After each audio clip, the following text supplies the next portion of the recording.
Now the Jaguar F Pace has been selling like hotcakes. Jaguar's first SUV, when we tested it upon its launch, clearly demonstrated that an SUV can indeed wear a Jaguar badge and vice versa.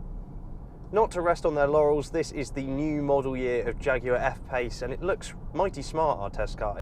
Externally, not an awful lot has changed, but that's no bad thing because it was a handsome machine in the first place. Proportionally, it shares more with a sports car than it does an SUV, with a long bonnet, short overhang and sloping roofline. The bold Jaguar grille is flanked by a set of raked headlights to produce that slightly aggressive Jaguar family face, but the aggression melts away by the rear end because the silhouette is finished by this boat tail style flat plane just below the rear window. It's actually quite elegant. And this cocktail of aggression and elegance is just what makes the F Pace such a good looking machine. When it comes to the interior of the F Pace, you actually sit a lot lower than a lot of SUVs within the chassis. I mean, of course, you still have that raised ride height, but the car feels like it sort of wraps itself around you. That's further amplified by the bowing effect around the front of the windscreen that we see in a lot of Jags these days. The premium interior is narrated with glossy plastics and brushed aluminium. In our sport trim, a set of leather heated sports seats. They're really supportive, maybe hinting at the potential that this chassis has, but more on that in a moment. For the outermost rear occupants, legroom is actually pretty good, although headroom is taken away slightly by this glass panoramic roof, and the middle occupant does have to contend with a large transmission tunnel. However, the F Pace scores well on practicality thanks to a huge 650 litre boot with a nice flat floor and large opening, or that expands to 1,740 litres if you fold the rear seats flat. All in all, the interior of the F Pace is a nice place to spend time, and it's not quite as cold and clinical and Germanic as some of its rivals. And with a new range of 4-cylinder petrol and diesel engines, this particular one producing 247 brake horsepower and 365 Nm of torque. Now, the reason this is important is because it adds a bit of sanity to the petrol range for the F-Type, because previously you could only have the bonkers range-topping V6 model, and whilst brilliantly fast, you don't necessarily want that Jekyll and Hyde character all of the time. This provides a bit more of a baseline for those who like their petrol-flavoured cars.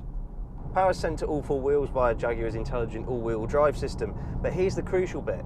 It has a rear-wheel drive bias. Usually it's the other way around in these sorts of SUVs, and the result is a car that handles really keenly. You can turn it into a corner and the nose darts straight to the apex. There's very little in the way of body roll also.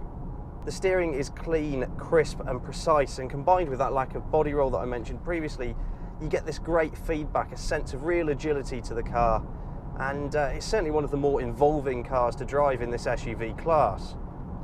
The new engine doesn't emit the most sonorous noise under hard acceleration, but once underway, actually, it's very refined and it just melts away into the background. You can hardly hear it at all whenever you're just cruising along. I mean, there is a bit of road noise from those larger 20-inch alloy wheels, and refinement is maybe interrupted somewhat by the size of those alloys, but generally speaking, the F Pace does pretty good all round. It's tuned more for a keen handling setup than something that's just to waft you about. This is further amplified when you select dynamic mode, where the steering weights up a little bit more, as well as sharpening the throttle response, because the whole car just really comes to life. That 8-speed ZF gearbox, which is so good when left alone in its automatic mode, all of a sudden lightning quick responses whenever you want to use the paddles.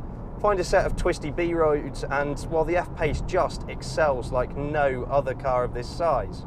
In fact, it's so good on the twisty stuff, it makes you wonder whether the rest of the pack know what S in SUV actually stands for. The Ingenium engine in our car emits 170 grams per kilometre of CO2 and can return up to 38 mpg combined. The introduction of these new Ingenium engines broadens the appeal of the F Pace more so than ever. You can have one from £41,960. Thanks very much for watching, and let us know what you think in the comments below. Please subscribe for all of the latest and greatest cars to hit the road. For breaking news and written reviews, visit www.insidelane.co.uk.